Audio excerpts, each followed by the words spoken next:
The high desert wind carried the scent of blood and burnt powder long before Grant Hayes saw the wagon. It was a dry, scouring wind, the kind that came down from the mountains in late October, promising a hard winter. He rode his horse, a solid buckskin gelding named Sully, with the easy posture of a man who spent more time in the saddle than on his own 2 feet. He was checking his trap lines, but trouble was the primary crop of the territory. He found the wreck in a shallow arroyo, 10 miles shy of the Santa Fe Trail. It had been a supply wagon for the railroad, now splintered and scorched, its canvas cover flapping like a broken wing. The mules were dead in their traces, throats cut. 2 men lay nearby, rough-looking and pale, their eyes wide with the surprise of meeting their maker so violently.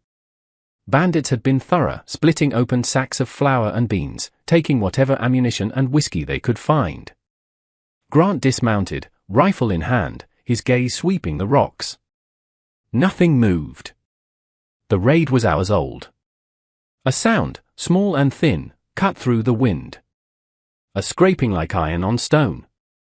He moved toward the back of the wagon, his steps quiet, and he saw her. She was chained to the rear axle. The chain was heavy, meant for livestock, and the iron cuff around her ankle was raw and bloody. She was a young Chinese woman, maybe 18 or 19. She wore the ragged remnants of a simple dress, stiff with dried blood from a gash on her forehead. When she saw his shadow fall over her, she flinched, a low sound of pure terror rattling in her chest, trying to scramble backward until the chain snapped her short. Grant stopped. He lowered the rifle. He saw the old bruises on her arms, the fresh terror in her eyes. The foreman who ran this wagon hadn't been protecting her, he had been using her or selling her. He holstered the rifle and moved slowly, holding his hands up, palms out. "Easy," he said, his voice rough from disuse. "I won't hurt you." She stared at him, her eyes bottomless, taking in his worn coat, the beard shadowing his jaw, the sadness he carried like a second skin. He went to his steel bag and pulled out his canteen and a heavy file. He offered the water first. Her hand trembled as she reached for it. She drank, spilling half, her body shaking. When it was empty, Grant knelt by the chain. "This will make noise," he said, mostly to himself. He set the file to the iron link. Every rasp of the metal made her jump. It took him nearly 20 minutes, the sun beating on his back, until the link finally gave way with a sharp snap. She stared at the broken chain, then at him, as if she could not understand the concept of being free. "Can you stand?" he asked. She said nothing. He wasn't even sure if she understood him. When he reached for her, she recoiled, pulling her knees to her chest. "All right," he sighed. "I'm not them." He turned his back to her, a deliberate show of non-aggression, and rummaged in his bedroll. He came back with a strip of jerky and an old wool blanket, setting them down near her before walking 20 feet away to wait. It was a long time before she moved. First, she ate the jerky, tearing at it like a starved wolf. Then, slowly, she pulled herself to her feet. She looked at him, then at the vast, empty desert around them. There was nowhere to go. "You come with me, you'll be safe," Grant said, mounting Sully. "You stay here, you'll be dead by morning." Coyotes or the cold, he waited, knowing he should ride on. Taking her in was a fool's errand, borrowing a fight he didn't want. He looked at her again, at the high cheekbones and dark almond-shaped eyes. He wasn't in the arroyo anymore. He was 5 years gone, in a small cabin, watching his wife, Martha, her hand gripping his, her face pale with sweat as she lost her life, and that of their stillborn daughter. The Chinese girl in the dirt had that same look, a soul caught between worlds, belonging to neither. He was not a hero. He was just a man haunted. He could not save his wife, but he could not ride away from her ghost. "Come on," he said, his voice softer, holding out his hand. With halting, painful steps, her bare feet bleeding on the stones, she walked to him. She did not take his hand but stood beside the horse, waiting. Grant leaned down, hooked an arm around her waist, and lifted her. She weighed almost nothing. He settled her in front of him, her back rigid against his chest, trembling so hard he could feel it in his own bones. He wrapped the old blanket around her and turned Sully's head toward the mountains. "You're safe," he whispered, to the wind or perhaps to himself. His homestead was high up, nestled in a small valley where the pinon pines gave way to aspen. It was isolated, a full day's ride from the nearest town, and that was how he liked it. The cabin was sturdy, built of timber he had cut himself. It was a lonely place, a place to forget. He slid off the horse and reached up for her. He carried her inside and set her down on the single chair by the cold hearth. The cabin was one room, a cot, a table, 2 chairs. The air was stale, smelling of old smoke and male solitude. The girl's eyes darted everywhere, measuring the dimensions of a new cage. "My name is Grant," he said, lighting the kindling in the fireplace. She said nothing. He warmed some water and approached to clean the cut on her forehead. She flinched, raising her hands to protect her face. "Easy now," he said, his voice low and steady. "Just cleaning the dirt," she hissed when the warm water touched the cut, but she let him clean it and apply a stinging salve. Her skin was hot, she had a fever. That night, she refused the cot. She unbolted the door and slipped outside into the freezing dark. Grant cursed under his breath, grabbing a blanket and following. She had huddled on the porch, her back against the cabin wall. He understood. The room had one door. He was a man. She had been in locked rooms with men before. He threw the blanket over her. "Stubborn," he muttered, leaving the door ajar. He sat in his chair by the fire and did not sleep. She was sick for 4 days. She woke in terror, shouting in a language he didn't know, fighting shadows. He held her down gently, forcing water and thin broth between her lips. He talked to her, the sound of his voice seeming to soothe her panic, telling her about the homestead, about his horse, about the weather. He did not talk about Martha. On the 5th day, the fever broke. He woke to find her watching him, her eyes clear, the terror replaced by a deep, bottomless caution. She was still wary of the cabin, so he found a compromise. The back porch was deep, used for storing wood. He spent 3 days enclosing it, sawing timber and sealing the cracks with mud and straw. He built a small, crude fireplace of river stone and clay, venting it through the roof. He moved the cot into the new room. It was small, but it was hers. It had its own door to the outside and a new wooden latch on the inside. When he was done, he showed it to her. He pointed to the latch. "Yours," he said. "You lock it." She touched the wooden latch, her expression unreadable. That night, for the first time, he heard the soft sound of the latch sliding into place. He began to gain her trust, not with words, but with routine. He left a plate of food on the porch rail 3 times a day, knocking before walking away to let her eat in private. He left small things where she would find them, the bar of soap, a comb he'd seen her trying to untangle her matted hair with her fingers, a hopeless task. He left a warm wool shawl, a deep red color, folded on her chair. That evening, he saw her sitting by her small fire, the shawl wrapped tightly around her shoulders. Slowly, she began to emerge. Winter closed in. One morning he was splitting logs when he felt her watching. She pointed to the axe. "Aye," she said, the first word he'd heard her speak. It was hesitant, but it was a start. He showed her how to use the smaller axe for kindling. From then on, she began to mimic his chores, holding fence posts steady, taking a turn grinding corn.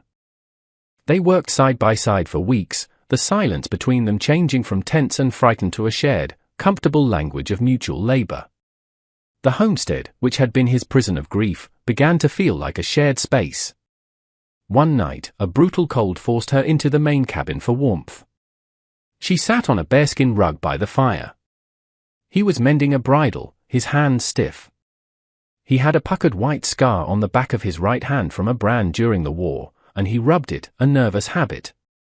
She crawled silently over and, with fingers as light as a moth's wing, traced the scar. The touch sent a jolt through him. He had not been touched with tenderness in 5 years. Her English was still broken, learned from listening to him mutter to his horse and himself. She looked up, her dark eyes meeting his. "Why," she asked, her voice soft, "does your heart sleep alone?" The question was a perfectly aimed arrow. He saw Martha's face in the fire, felt the phantom weight of a swaddled infant in his arms. He gently pulled his hand away and stood, turning to poke at the fire. "It's late," he said, his voice thick. "You should sleep." She slipped back into her own room, and he heard the soft slide of the latch. That night he dreamed of holding someone, of the simple, uncomplicated peace of not being alone, and woke to an ache in his chest sharper than any winter cold. The spring thaw finally came. The need for a real bath was overwhelming. Grant took his rifle and soaked down to a sheltered bend in the creek. The water was so cold it stole his breath. He was washing his hair, head dunked under the surface, when he came up and found her standing on the bank, holding his towel. "My, what are you doing here?" he yelled, stumbling back into deeper water, sinking to his shoulders. "Get back to the cabin." "You hunt," she said calmly, "but you bring soap. Go now." She did not go. She sat on a rock, her back to him, and waited. He was trapped. He stayed in the freezing water until his teeth were chattering and his feet were numb. Finally, he climbed out, wrapping the towel around his waist, shaking as much from anger as from cold. "You can't do that. A man needs privacy." "I see you every day," she said. "Why is this water different?" As he dressed, his fingers clumsy, she came closer. She knelt, her eyes fixed on his leg. He had forgotten about the scar. It was on his left thigh, a puckered, ugly knot of tissue where a Confederate mini-ball had torn through the muscle. Before he could react, she reached out and touched it. Her finger traced the edge of the wound. Then, she leaned down. Her black hair fell forward, brushing against his skin. She pressed her lips softly to the scar. It was not a kiss of passion. It was an act of acknowledgement, a reverence for the wound, for the fact that he had survived it. But it ripped through him like a bolt of lightning. "No," he yelled, jerking his leg back so fast he almost kicked her. "Don't ever do that." He grabbed his rifle and stalked back to the cabin, leaving her by the creek. That night, the fragile piece was shattered. He sat cleaning his rifle, pointedly ignoring her. Finally, she spoke from the shadows of her room. "The men before are the foreman. They hurt me." He closed his eyes. He had known, of course. They were white men. "They put their hands on me. When they were done, they sold me to the foreman." She came into the main room. It was cold. When they touched me, it was cold and hard, like stone. She looked at his shirt, at the place over his heart. "But not like you," she whispered. "You are warm." He wanted to hold her, to tell her that nothing cold would ever touch her again. But he knew with a sickening certainty that if he touched her now, he would be no different. She was a half-drowned woman reaching for a log, and he could not let her mistake that for love. "You are safe here, he said, his voice rough. "No one will hurt you." "I am safe," she said, looking up at him. "But I am not warm." She returned to her room, and this time he heard the wooden latch slide firmly into place. A week later, a violent spring storm brought the sky down to the earth. Rain and hail hammered the roof. Thunder cracked so close the cabin shuddered. The door to Mai's room flew open. She stood there, her eyes wide with terror, the storms of her childhood, the violence of men, all one and the same to her.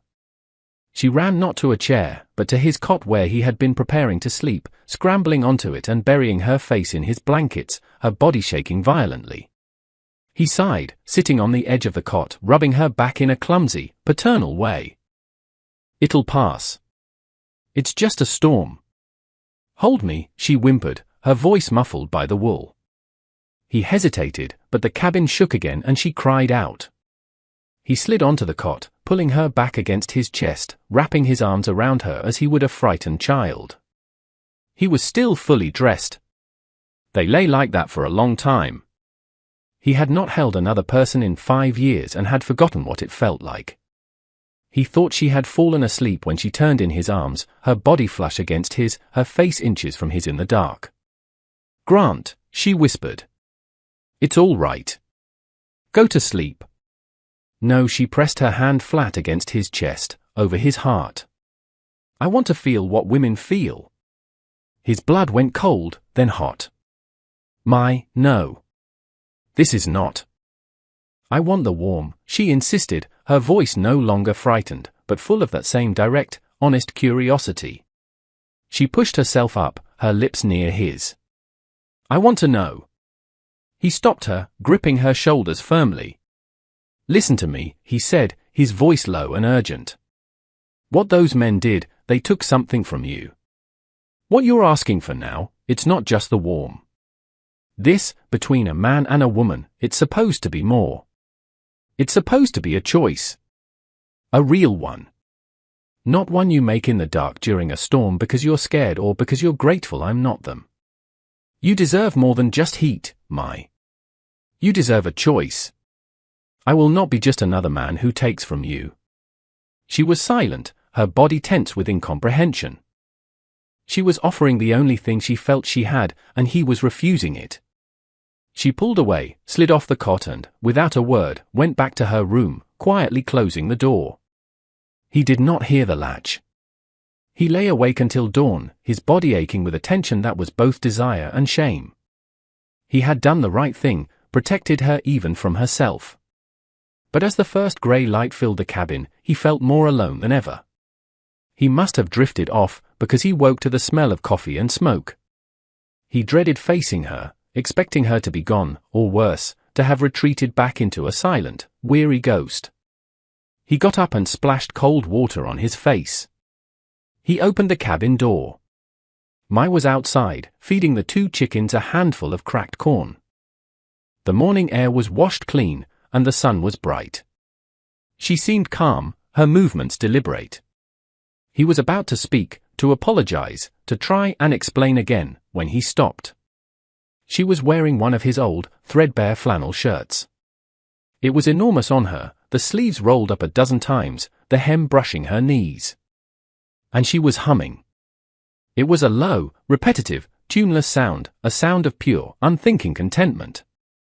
She was swaying with the rhythm of scattering the corn, her body lost in the motion.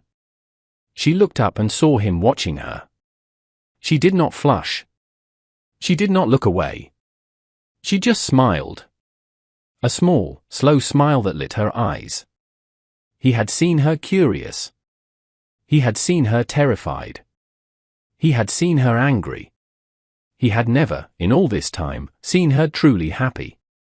The image of her, barefoot and wearing his shirt, humming in his home, was the most profoundly domestic thing he had ever witnessed. It stunned him. It was a vision of a life he had buried 5 years ago. He walked to her. He didn't know what he was going to say. He reached out and touched her hair, then her cheek. "Mai," he whispered. She leaned into his touch, her eyes closing. The tension, the longing he had fought for so many months was suddenly unbearable. He bent his head, intending to finally kiss her. She stopped him, her hand coming up to his chest. "Wait," she whispered. She looked up at him, her eyes wide, not with fear but with that same devastating curiosity he had seen before, yet this time her voice was fragile, uncertain. "So," she asked, her voice barely audible, "that's how cowboys have sex. Can I please try?" He felt the world tilt. The innocence of the request and the profound, bone-deep need behind it. She was not asking for sex. She was asking for a child, a family, a life, everything that had been stolen from her, everything he had lost. He was overwhelmed by his own longing, a desire so fierce it was almost painful. But he thought of his promise. He thought of the storm. He gripped her arms. "Are you sure?" he asked, his voice raw. "Mai, this is forever. This is not a game. Are you sure?" She did not hesitate. She looked at him, her soul in her eyes. She put her hand against his scarred, bruised cheek. "I am sure," she whispered. Her yes was a whisper against his mouth. He kissed her. He lifted her, his hands buried in the soft flannel of his shirt, and carried her to his cot. It was nothing like his dreams. It was awkward. Their limbs were clumsy. He was rough from 5 years of solitude, she was hesitant, her only knowledge born of violence. But it was also a revelation, a raw, desperate hunger to erase the cold, to claim a piece of life in a world that had offered them only death. He was gentle. He was tender. He whispered her name over and over, like a prayer. And she was not the victim he had feared she would be. She was not passive. She was active. She was curious. She was strong. In her own way, she was healing him. When it was over, they lay tangled in the blankets, the afternoon sun slanting through the dusty window. He held her, his heart too full to speak. He had crossed the line. He had broken every rule. She lay against his chest, her ear over his heart. She was quiet for a long time. So, she whispered, her voice sleepy, "That is how it is warm." He kissed the top of her head, his eyes closing. "Yes," he said. "It's warm."